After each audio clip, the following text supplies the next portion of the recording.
My name is Allison De Fren. I am from the United States. I'm originally from New York. I've been living in Los Angeles for the last 20 years. And I think of myself primarily as a media maker, but I also spend a lot of time teaching and writing about film and media. And my work focuses to a large extent on women and technology, and very specifically on female fembots, robots, cyborgs, artificial intelligence. And I've looked at them historically and tend to compare historical representations of female clockwork dolls in German Romantic literature with contemporary representations in film and media. And what I found is that in each historical instance, they are doing cultural work, that they are ways of trying to think through changes that are happening at the time in mind, body, and perception.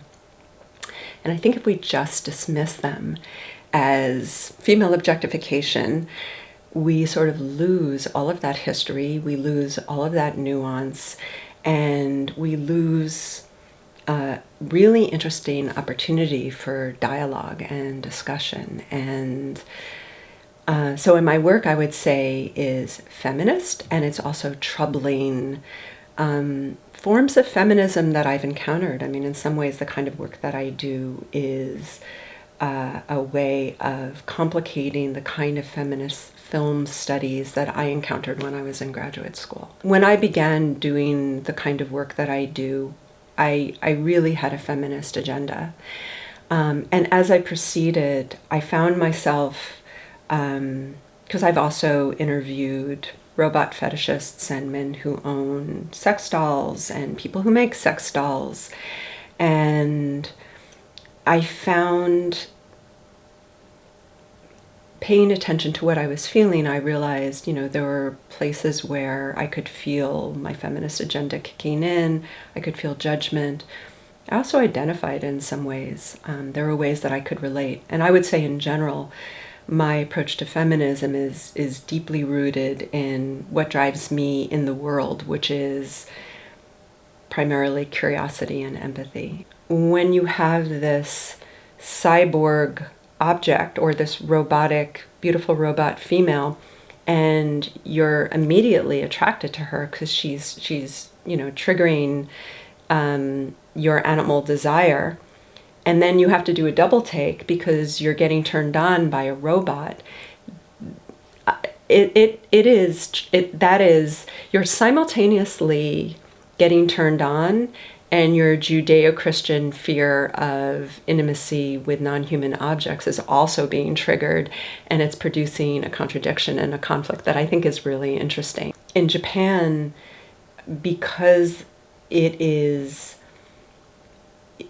is a culture of, especially within Shintoism, of ensouling non-human objects, trees, rocks, dolls, there isn't as much of a taboo against these kinds of relationships. And interestingly, the sex dolls are not as human looking as they are in the West. And so I think it's really interesting the way what we do in the West. I think ultimately, it comes down to what kind of stories are we telling ourselves and for what purpose. And in the West, it's kind of like we're creating these hyper-realistic dolls.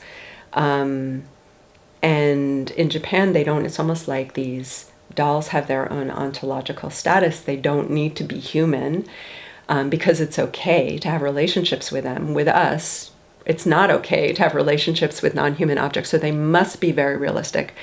But if they're realistic, it completely freaks us out. And then the story you want to tell is they're going to kill us, and they're going to run amok, and they're really scary. And we're doing all of this all at the same time. It's a really interesting object to think with. And what it helps us think about is the way we treat one another as objects and our encounter with the other and the extent to which it's relational. And I think for women, no, even our sexuality is so much, our sexuality is very oriented around actually being looked at and responding to cues from another person, responding to desire in another person. And so there must be another person there for us to have that experience. And I think men have been raised in a world where whether someone is there or not, and what that person thinks and feels is not as important. And so to what extent will a doll do for a man? But ultimately to think about it is to think about, we all project onto one another. We all, to a certain extent, objectify one another. But when do we do it to the extent that we actually, it's better not to have someone there?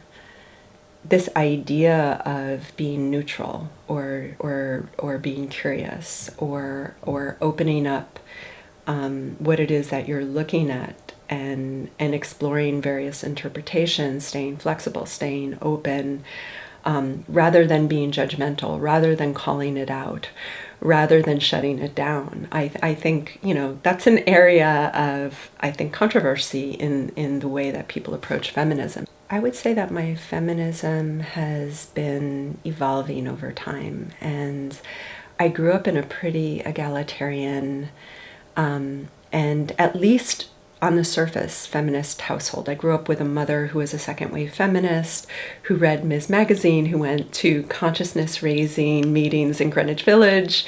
And I think, as a teenager, like many people afterwards, I saw the contradictions in that kind of feminism. And I reacted against them. And now I find myself in an intermediary position because I'm teaching.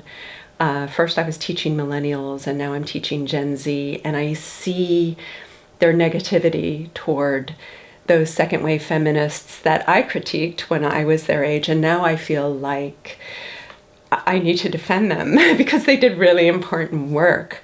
But through teaching, I've had to cultivate, responses to the kind of world we currently live in, what my students and I are currently looking at, and to incorporate a variety of new bodies of thought in feminism, which have also influenced the way that I think. And cyborg feminism, the genesis, many people will trace it back to Donna Haraway's Cyborg Manifesto in 1984. And Donna Haraway at the time was reacting to goddess feminism and the many books that came out at the time about reclaiming nature and finding a new kind of neo-paganism or goddess spirituality. I love that work. I read all those books. It was really influential to me. But she ends this manifesto with this very provocative line, "I would rather be a cyborg than a goddess." And what she's gesturing toward is a feminism that's actually, that is non-dualistic, that is trying to find an ethics and a politics in the breakdown between binaries, between nature and culture, between man and machine, between human and animal. And the cyborg is this figure of hybridity, and there's this sense that while it's important to defend nature, to entirely align oneself with nature is in some ways to accept this binary that was handed down to us. Man is associated with culture, with rationality, with science, with technology. Woman is nature. The cyborg has no origin story. There is no Adam and Eve. And I think that's part of this myth that she's trying to generate, which is, and this impulse, which is, everything is so fucked up.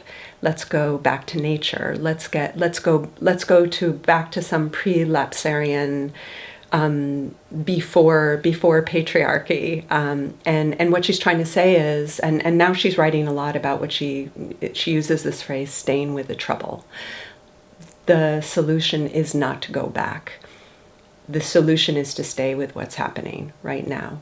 I mean, so much of what has happened throughout history is partially this patriarchal attempt to get back to the beginning. Oh, the olden days, they were so much better than they are now.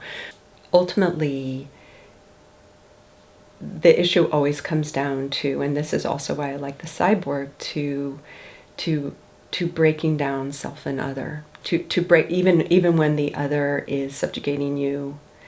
And I'm not, I sit between, somewhere between pacifism and a radicalism, but I do think that ultimately it's about building community and affinity and kinship.